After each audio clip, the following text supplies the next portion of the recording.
Muna's question. Every day I tell my daughter to offer prayer, but she does not listen to me.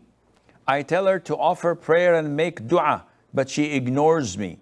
What should I do? How do I make her offer prayers? Again, this is one of the areas where Islam is totally clear on the stance of it.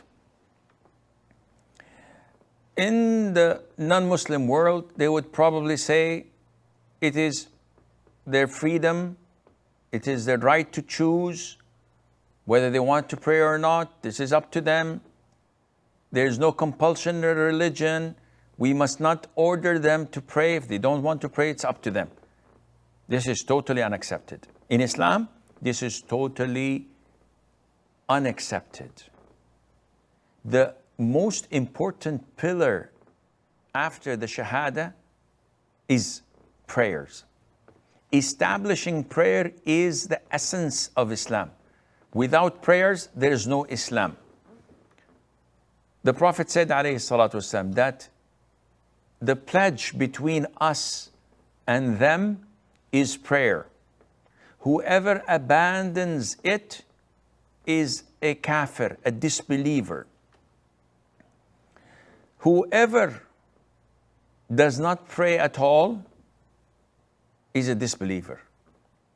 And those who pray on and off are hypocrites. The only part of the ritual, the only ritual of Islam that was mandated in the seventh heaven is prayer. Everything else, such as zakat, pilgrimage, fasting, was mandated on earth. The Prophet tells us, alayhi salatu wasalam, instruct your children to pray when they are 7 years of age, and beat them when they are 10. Meaning if from 7 till 10, there's no physical punishment. But if they reach the age of 10 and still they refuse to pray, we must beat them. I don't know how old your daughter is, but definitely if she is like 15 or 17, this is not the age of beating anymore. However, you must not compromise. You must not give in or surrender to her negligence. You have to draw the line. You want to save her from hellfire. Even if you force her, it's your duty. Even if she doesn't want to, it's your duty. Imagine, to those Westerners and disbelievers who claim that people have the right to choose.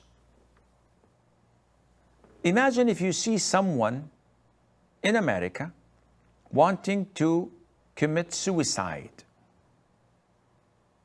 Would we say he has a right to choose? It's his free will? Of course not. This is a crime.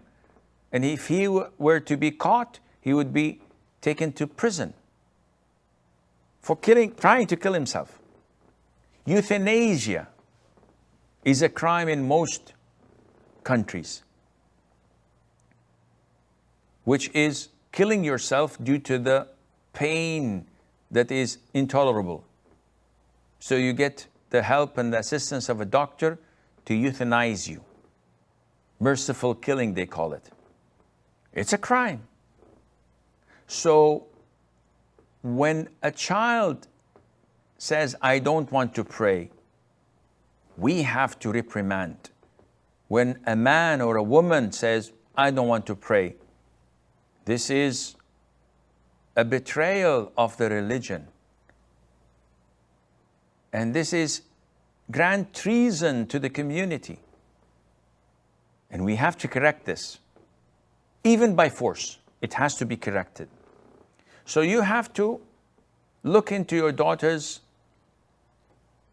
routine and lifestyle and start to introduce punitive measures in order to correct her.